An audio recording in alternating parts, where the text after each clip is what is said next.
Good morning, everybody. This is Steve Sabludowsky, and we are broadcasting live. We have, I think, just a really terrific Google Hangout show today, and it's about PBS Genealogy Roadshow. What a great show. I've actually have seen excerpts of it, at least the last hour, and we have a great panel today. We have Erin Brady, the former USA 2013, who has done a number of Google Hangouts with us, and she's going to host the show today. In addition, we have Ben Fisher, who is my friend from Google+, and our interviewee today is none other than Mary Tedesco of PBS. So she is the genealogist, one of 3 genealogists in the show, and I'm going to turn it over right now to Erin. Good morning, Erin. Good morning, Stephen. Thank you so much. And Mary, thank you for joining us today. I know this is your first Google Hangout, which is very cool. I know what it was like for me to experience my first Google Hangout, and it's kind of a new, whole new world, but it's very exciting. So thank you. Thank you. It's really a pleasure to be here. Great. So I just wanted to start off with asking if you could just tell us a little bit about yourself, your background, and kind of how you got into the whole scope of genealogy. Oh, absolutely. First of all, my name is Mary Tedesco, and I'm a professional genealogist, speaker, and author. And I run a genealogical research firm that specializes in Italian and Italian-American research called Origins Italy.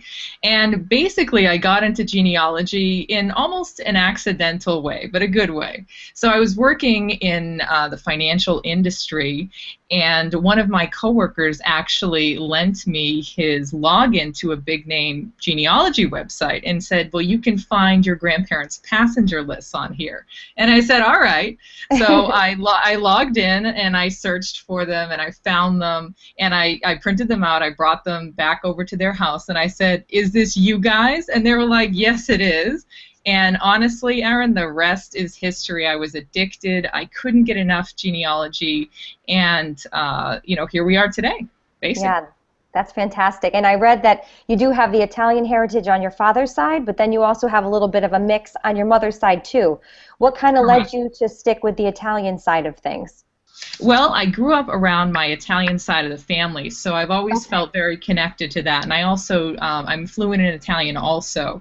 So it was kind of, you know, a good fit for me when I was choosing my niche in genealogy to choose Italian. And we're on the East Coast, so it's a really easy direct flight right here from Boston to get to Italy.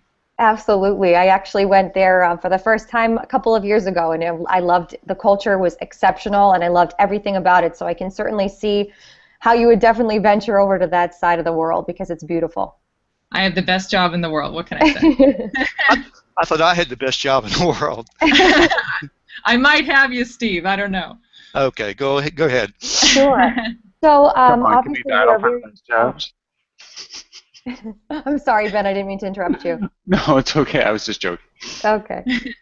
So we have been able to watch a little bit of the Roadshow. So can you tell us how you got involved with the Roadshow and you know what your part is in the show?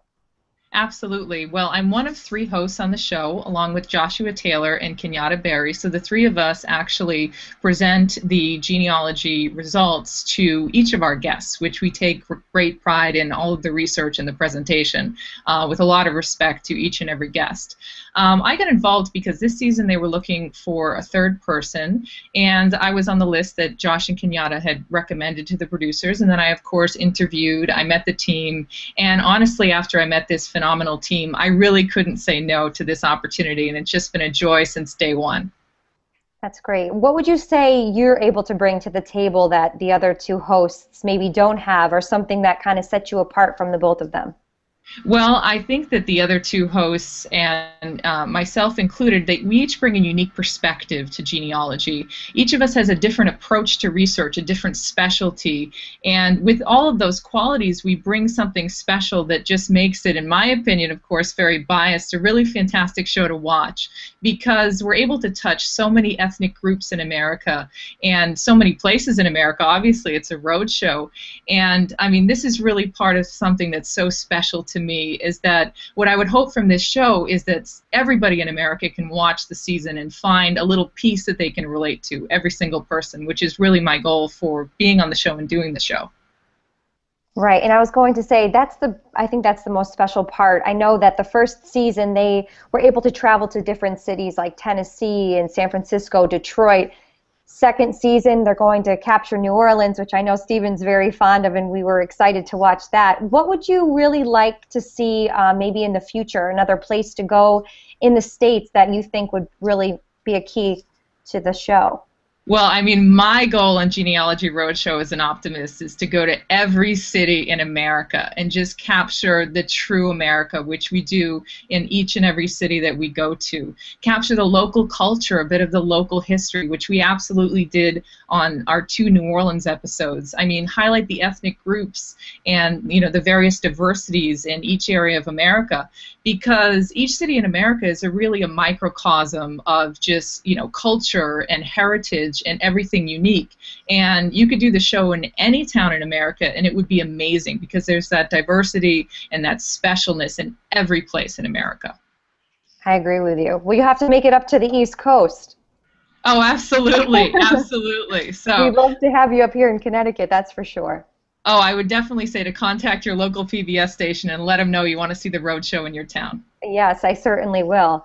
I was going to say, do you ever find that you run into any roadblocks when you're going through this? Like, can you kind of walk us through what an average like detective work and how you combine that with the genealogy? It's just so people, the viewers, can get a little taste of what you do.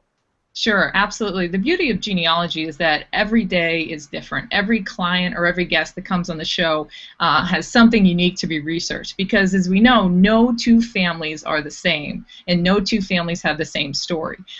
Sometimes when we're researching families for the show or families in my own client work, we encounter challenges like, say, you know, the documents were in a county that may have burned here in the United States, like Virginia, for example, or, you know, maybe that record set is lost or missing or damaged in a natural disaster is, you know, one of the things obviously we encountered in researching in New Orleans.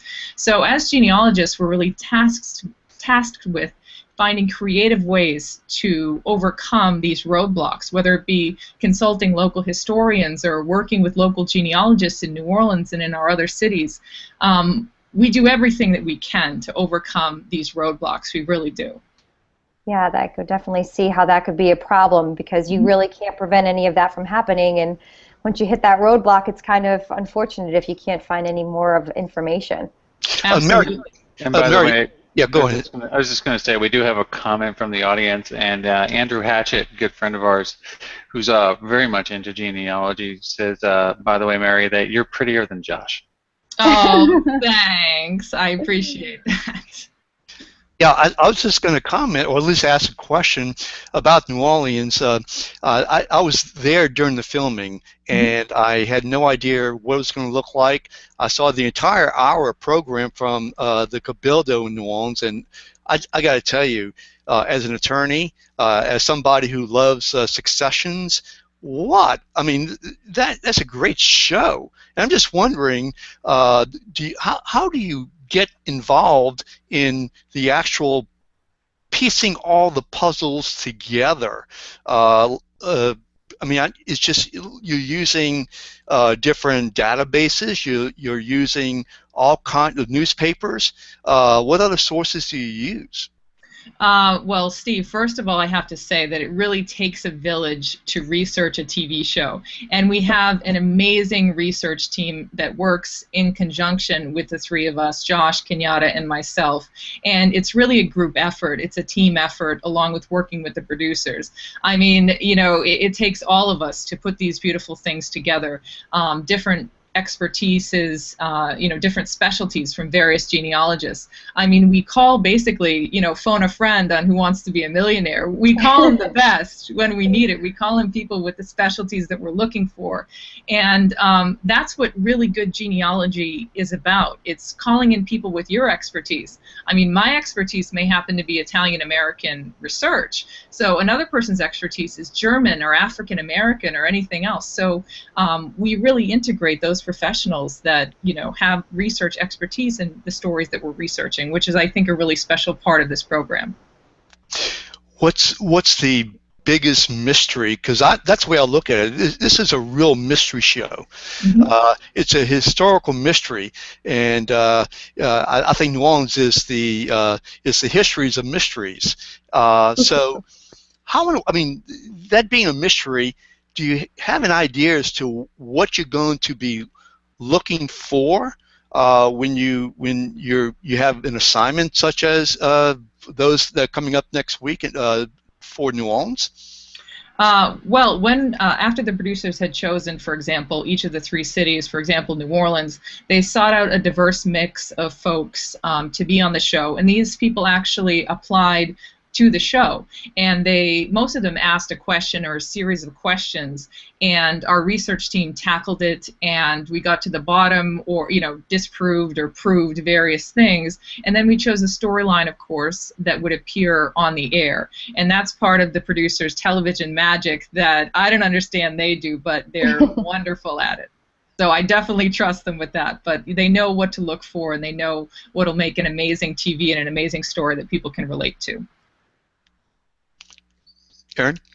Oh, yes. So my question to you is, how gratifying is it for you to piece together these puzzle pieces and be able to trace this, you know, these mysteries back so far for these people? I mean, I'm sure you've come across many reactions, people getting very emotional. How is that for you to be able to be a part of that, to be a part of uncovering someone's history?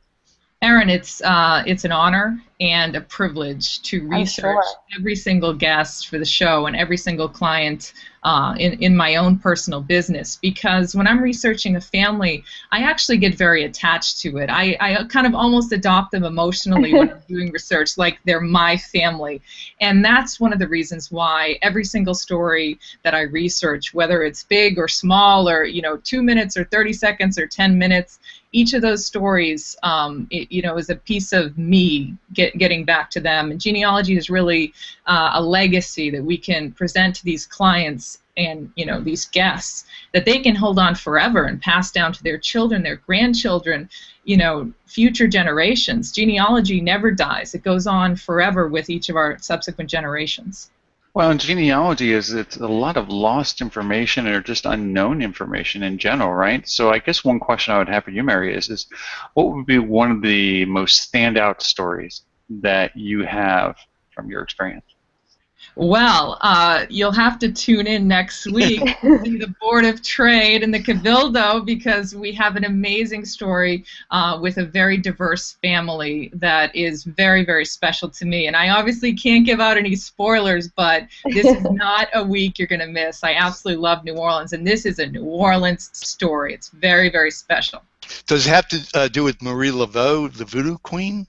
Well, I can't tell you. You have to watch the show, Steve. That's on your website. No, that's on your website. I cheated. Wow, I'm really looking forward to that, though, for sure. Absolutely. In fact, New Orleans is such an incredibly a city full of culture. You know, you were up in, I think, Nashville and Austin, perhaps, and some other cities. How is New Orleans different from those other cities in terms of genealogy, if I might ask? Well, New Orleans was a fantastic city to research in, and what I think is actually pretty cool is I do a lot of research in Europe, obviously, and in New Orleans, you guys have the Napoleonic notary system. So when I saw that, I was like, oh, I love it here. This is absolutely so cool, because other than Louisiana, you know, we would just look for this in Europe. So I thought that that was such a unique thing about the state of Louisiana and the records in Louisiana that make them just very special to research and just fascinating to research. The show from the Cabildo, which is up on the PBS website right now. I'm not giving anything away because it already happened. Yes. But I saw it yesterday. I saw the entire, as I mentioned, this entire 1 hour. I thought that was fascinating. You had one African American family that found out that one of the girls, one of the clients, found out that that she had white blood in her, going back, I think, 3 generations. Another found out that they had that the grandfather was a slave at age 12 and was sold by one slave owner to the other within, I think, 10 days or something of that nature. Another, I think, dealt with Italy. I just thought it was just an amazing story. 2 people here, I think, in New Orleans, and they found out, and they got married, and they found out they came from the same little village in Italy on an island, right? Exactly. Yeah, that was the story. And they lived 500 feet or 500 meters from one another. Those people on the grandparents or the great grandparents on the island, and yet they got, they didn't know they got married. At least the grandchildren got married. That was such a special story to do, Steve, because the couple that you're talking about, Dominic and Katie Giardina, it's just really, what are the chances? When I'm telling you this island is tiny, you know, and there were only, you know, a few thousand or some odd people back then when their families lived there. So the fact that we were able to find a connection for them, I think, was a very special thing for them. And their entire family came to the filming, and I had a chance to meet them. They're all lovely people. So, you know, doing genealogy is really a gift to the client, and I was so happy to be able to give the gift of the connection back in Ustica and on the passenger list to them. It was a really special story to research and to present to them. I mean, definitely. And then I think there was another one, and Erin, I know that you saw some of the video. Yeah. There was another one where a mystery, a murder mystery, was solved using genealogy. That was my favorite. I love the detective mystery work behind it all, so I'm really fascinated with it. Kind of like CSI, right? Exactly, and I think that's what's really great about the show is who doesn't want, it relates to everyone. There isn't a demographic of people that doesn't want to go back and follow their history and their family, and to see that and live vicariously through you and through these families, I think that's really so special, and I'm glad that I got to learn more about the show because I feel not enough people know about the show, and I think that it's really fascinating to watch all of the reactions and how emotional people get, and you really do connect with that. And I think, you know, the viewers must really love that they can just live vicariously through these people as you uncover all of these mysteries for them. I mean, Erin, I've received, you know, countless emails of just people not only telling stories, but saying, hey, I have a story kind of like that, or hey, listen to this, you will not believe what my grandfather told me, and things like that. And I say to everybody, you know, please apply to the show. We would love to look into your stories.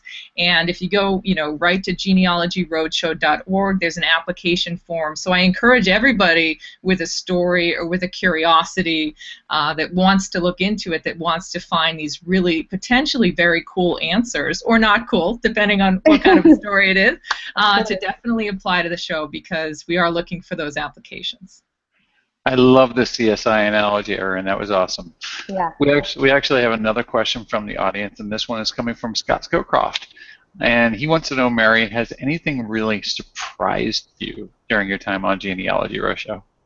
Well, besides the fact that every day is surprising, I would say the Catch Me If You Can story from the Cabildo with Mr. McDougal. It was just, you know, an awesome story of his great-grandfather, Charles Montaldo, and it was kind of, you know, a Catch Me If You Can story, kind of tracing this guy through newspapers and other records around the nation, whether he be, you know, committing some sort of crime in one area or, you know, getting into some other mischief in another area. You know, some of the things actually surprised me that we kept finding the same pattern of behavior in so many places. That was, you know, a really fun story to do, and Graham the guest and his family were just wonderful people to meet too. That was a fascinating story, actually. I think what he told his family that he was up in Alaska. Yeah, he said Yep. But what happened was he was down in California and then in I think Arizona, and he got married again.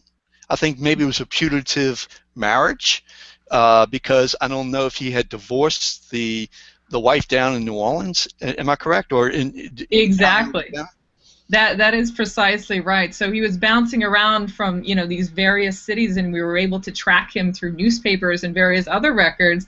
And it seems like, mischief kind of followed this guy, but he definitely was not in the Klondike looking for gold. I mean, maybe he tried to get up there, but he was not in the Klondike, that's for sure.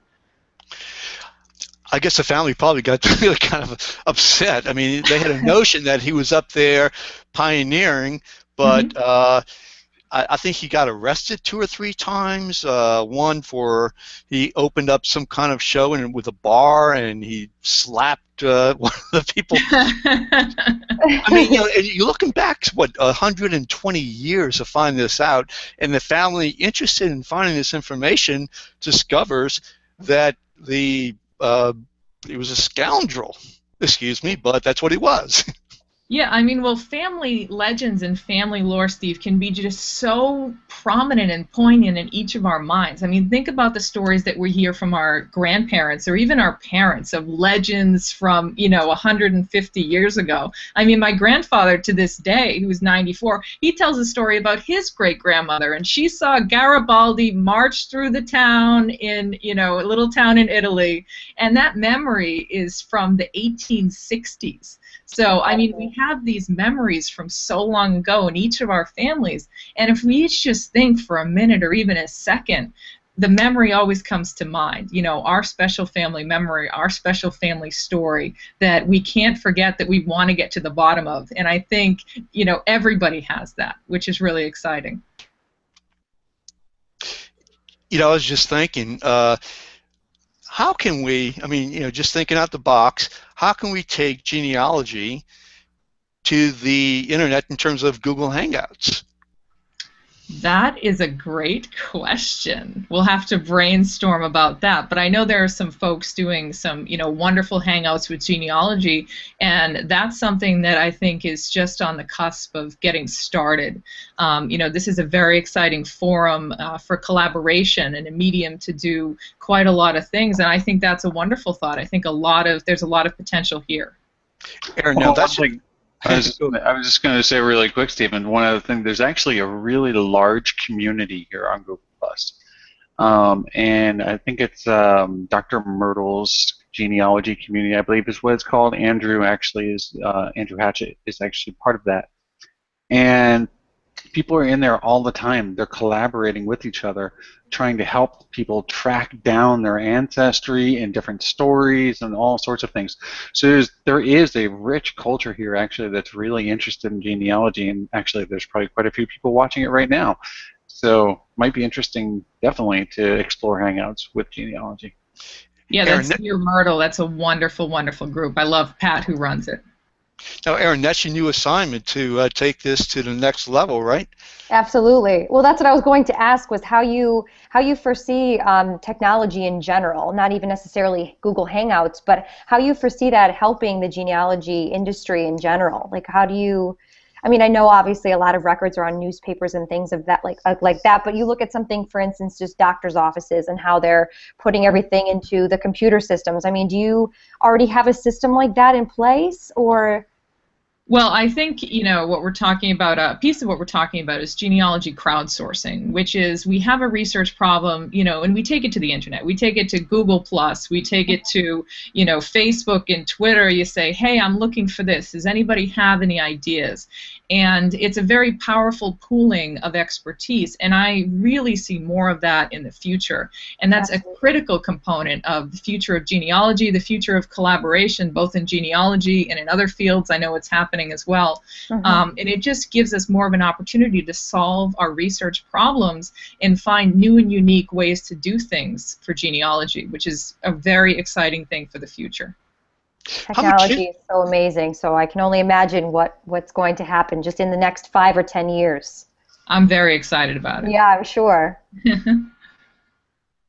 Stephen, I'm sorry. Sure. No, that's okay.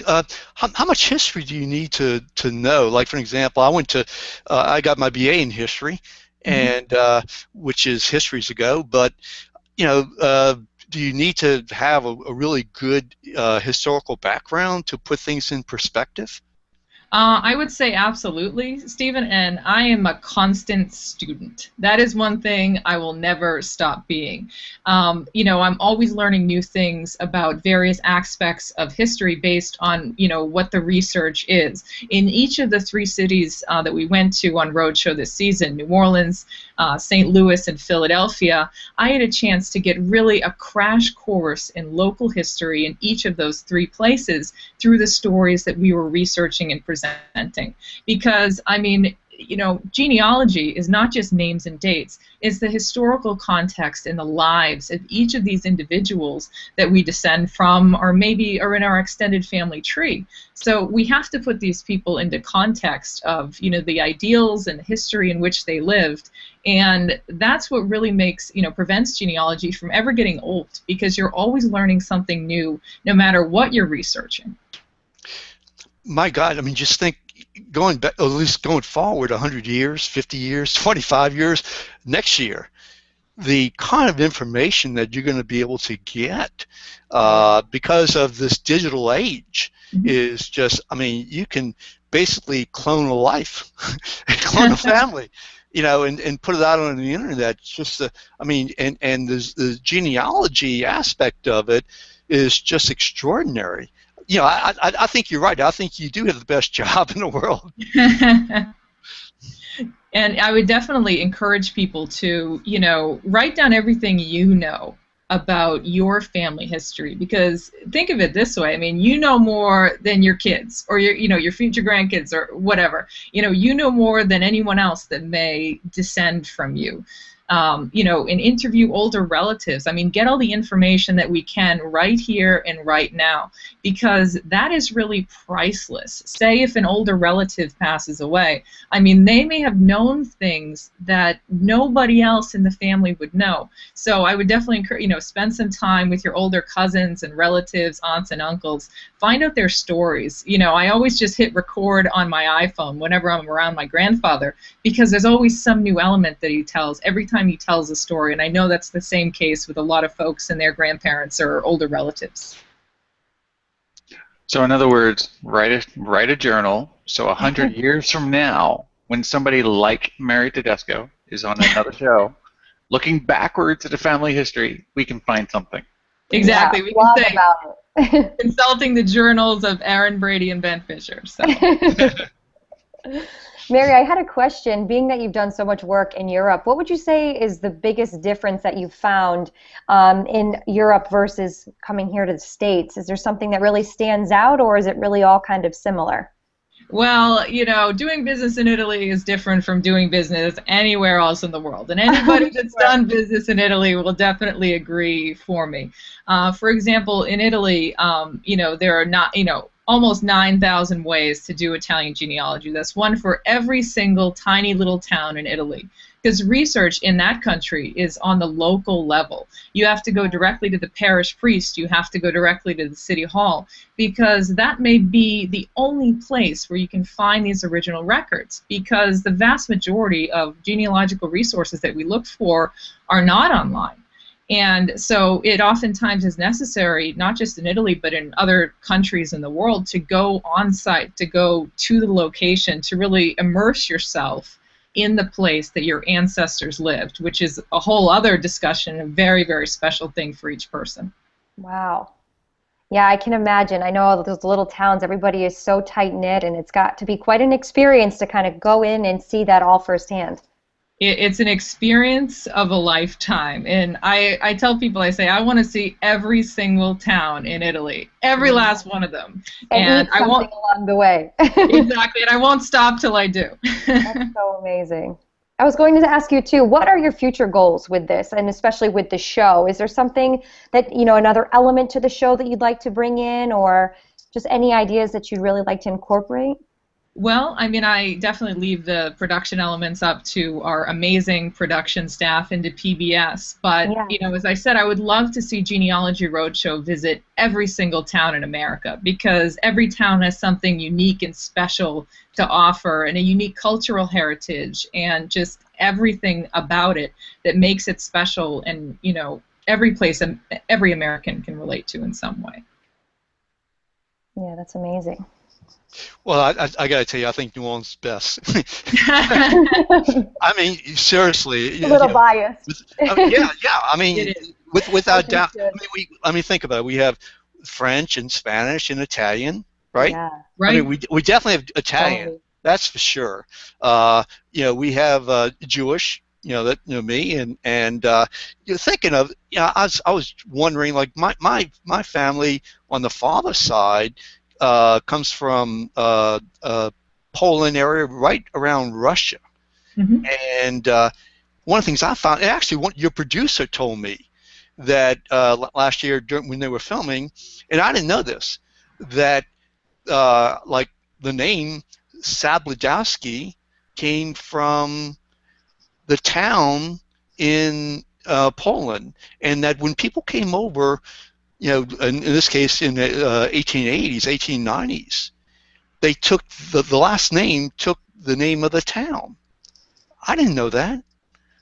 Well, that's a very unique story. I mean, that's a unique element, and you know, some folks, when they did come to America, not at Ellis Island, of course, but they adapted new names later on, whether it be Americanizations or, as you said, kind of a throwback to the town that they came from. You know, it happens all the time. It's just a special, unique story of your family, Steve. That's really cool. Yeah, and in fact, we shortened the name to Sabludowsky. It used to be O. Sabludowsky. Really cool. Wow. I'm joking. That's a joke. You know. Oh. Never mind. Never mind. That's a good one. That's a good one. Never mind. Mary, if there was another country that you'd want to go and explore and learn the language and really kind of dive in and dig in there, which country would that be? That is really, really difficult. I would definitely say, this one's from my mom, I would say Germany next. Germany. Okay. Because she comes from a Midwestern family with a very nice chunk of German Americans, so I would love to go over there and explore that just for her. That's wonderful. Now, you have German and Irish, am I correct? Correct. The perfect combination. What can I say? Yeah. I'm just kidding. I'm kidding. I'm also I'm German, Irish, Polish, and Armenian, so I have half of what you do, which is kind of an interesting mix. That's a good mix. Yeah. You know, Andrew Hatchett's bringing up a really good point, and this definitely is for you, Mary. And he's saying that less than 2% of records are online right now. So, Wow. I mean, really, when it, I mean, I know you were talking about the team that it takes to really dig up all of this information. So, being that 2% online, I mean, what's kind of the process that you go through to find the kind of information that you do get? Well, as a lot of genealogists, speaking specifically of our Genealogy Roadshow research team, I mean, we definitely start online. We exhaust resources online, and then we turn to the Family History Library, which was just featured actually on the show yesterday, and we see what's available on microfilm or in other resources out at the Family History Library, and then finally, once everything's been exhausted, we need to go on site to these locations, and for that we incorporate the skills of local researchers in that area, going back to each genealogist's expertise. We find a genealogist that specializes in the local area, in this case New Orleans obviously, that had New Orleans expertise, and they go and either conduct some research or pull some records for us. So that's definitely a huge element of our research process, not just for the show, but for every genealogist does this. Awesome, thank you. Sure. Okay, so that was basically all of the questions that I had for you, Mary, but I wanted to say that if you could leave the viewers with one little blurb, something that you really want to sink in for them, what would you say to them? Well, I would definitely say that you will not want to miss the next week's episode, which is taking place in New Orleans at the Board of Trade. It has the mystery element, the detective element, the diversity, and just captures hopefully, in my mind, the sense of the city of New Orleans, which is very, very special to me and to Kenyatta and Josh. So I would just encourage them to watch. You're not going to want to miss next week. Let's see now. It could be about corruption, right? Could be.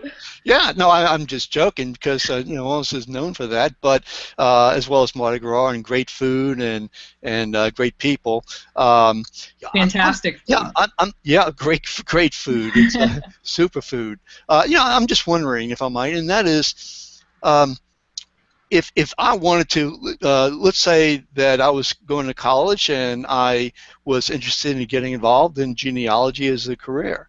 So what would I need to, what should I do, what could I do? Are there universities that are focused on this particular area, especially dealing with technology and all, specializing?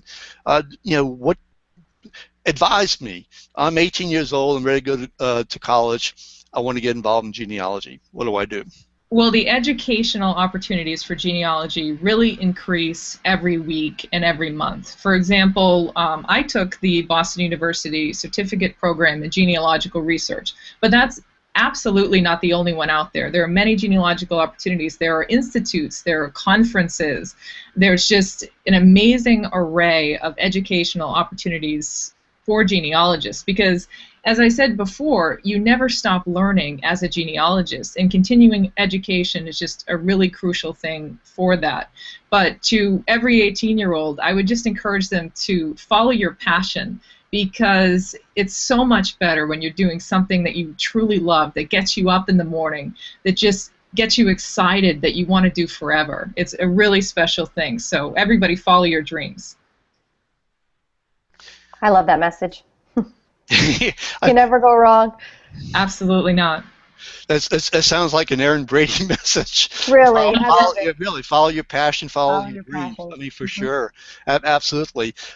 In terms of, you know, following, you know, my passion, which is internet and the web, is there anything that, say, the general public can do that that could maybe help this industry? I know we talked about it a little bit, but is there anything that the public can do that would really help to promote this particular industry and help promote the program?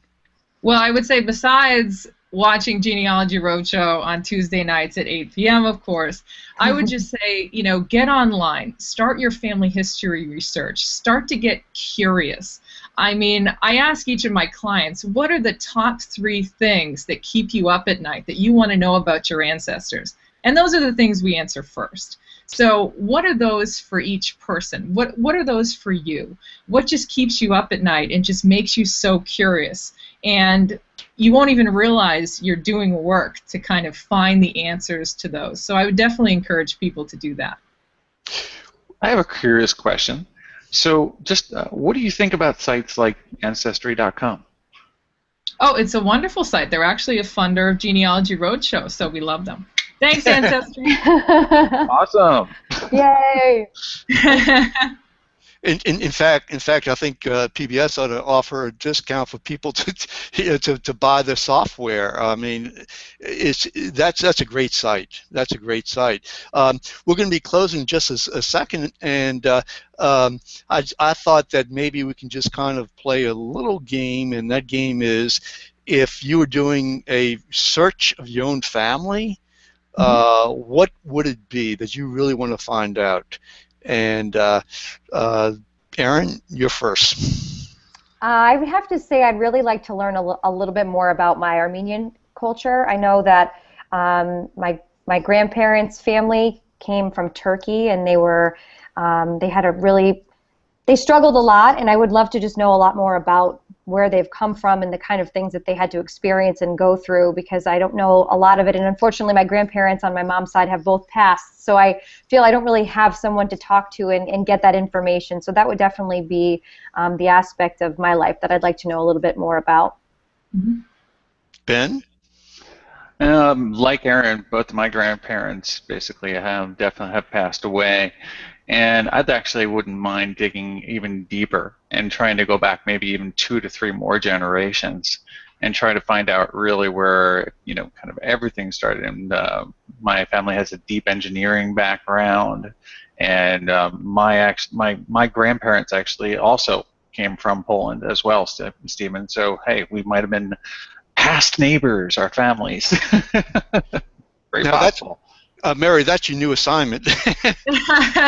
That we can figure out for sure. Absolutely. We were probably 600 meters away from one another, at least I found. Mary, now putting you on the spot, you know, if you had the time to go and find what you need to find about your family, what would it be? Well, it's kind of a newer mystery from World War II. So my grandmother used to tell this story about how she had a great uncle that was fighting, I think, for one of the divisions in the Italian army, and he disappeared, and he never came back. And I guess they never reported to the family what happened to him during World War II. So that's definitely one of the research objectives that I want to get to the bottom of, because everybody in my family has been asking, what happened to Zio Alejandro since I was little? And I would just love to solve it. It's like one of those mysteries that kind of gnaws at you that you want to solve. I'm not going to go into my family. Why not? No, well, come on. Okay, I want to see why I'm not royal. No, seriously. You know, I'm really wondering why my parents on my maternal and paternal side, why they came over from Europe, when they came over. What was the reason, you know, that it was pogrom or, you know, out of Russia? You know, why they came over and over to New Orleans? Do they come from, go through Ellis? That's something I really don't know, and certainly would love to find out. That's a wonderful thing, Steve. Yeah. Well, what's also wonderful is Mary Tedesco and Erin Brady and Ben Fisher, and the audience who has watched this and who are going to watch it in the future, as well as the PBS program, the Genealogy Roadshow. What an incredible history, mystery lesson. And it's coming up on Tuesday at 8 o'clock Eastern, 7 o'clock Central. And I'm looking forward to it. I'm going to get hooked on it. I am hooked on it. Me too. I can feel it already. Absolutely. So thank you so much. I mean, Erin, thank you for being the host of our program. Oh, please. Thank you. Mary, thank you so much for taking the time today to speak with us, because this was you very much very for informative. Having me. It was a pleasure. Thank you. Ben, you have anything further to say to close it out?